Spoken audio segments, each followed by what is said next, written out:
Shadow Bangla news বিশেষ প্রতিবেদন কুরবানির দাওয়াতের নামে ডেকে নিয়ে খুন গাজিয়াবাদের ঘটনায় চাঞ্চল্য।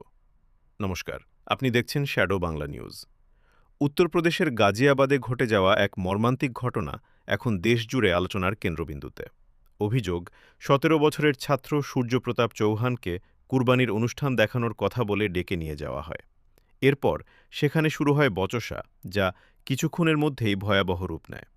স্থানীয় সূত্র এবং বিভিন্ন সংবাদ মাধ্যমের প্রতিবেদনে দাবি করা হয়েছে, সূর্যপ্রতাপের উপর ধারালো অস্ত্র দিয়ে একাধিকবার হামলা চালানো হয়। গুরুতর আহত অবস্থায় তাকে হাসপাতালে নিয়ে যাওয়া হলেও শেষ পর্যন্ত তার মৃত্যু হয়। ঘটনার খবর ছড়িয়ে পড়তেই এলাকা জুড়ে তীব্র উত্তেজনা সৃষ্টি হয়। রাস্তায় নেমে প্রতিবাদ জানান সাধারণ মানুষ। অভিযুক্তদের দ্রুত গ্রেফতার ও কঠোর শাস্তির দাবি ওঠে বিভিন্ন মহল থেকে। পুলিশ তদন্তে নেমে একাধিক ব্যক্তিকে আটক করে।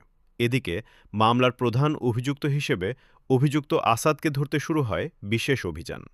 পুলিশের দাবি, অভিযুক্তকে আটক করার সময় সে পুলিশের ওপর গুলি চালায়। পাল্টা অভিযানে সে গুলিবিদ্ধ হয় এবং পরে হাসপাতালে তার মৃত্যু হয়। তবে এই ঘটনার প্রকৃত কারণ কী ছিল তা নিয়ে এখনও তদন্ত চলছে। পুলিশ সমস্ত দিক খতিয়ে দেখছে এবং তদন্ত শেষ না হওয়া পর্যন্ত কোনো চূড়ান্ত সিদ্ধান্তে পৌঁছানো সম্ভব নয়। একটি উৎসবের সময় এমন রক্তাক্ত ঘটনা সমাজের সামনে বহু প্রশ্ন তুলে দিয়েছে। কেন একজন কিশোরকে প্রাণ হারাতে হলো? কারা জড়িত ছিল এই ঘটনায়? সেই উত্তর খুঁজছে তদন্তকারী সংস্থা। আরও আপডেট পেতে সঙ্গে থাকুন শ্যাডো বাংলা নিউজের। ধন্যবাদ। সবাই ভালো থাকুন, সুস্থ থাকুন। আবার দেখা হবে পরবর্তী সংবাদ আপডেটে।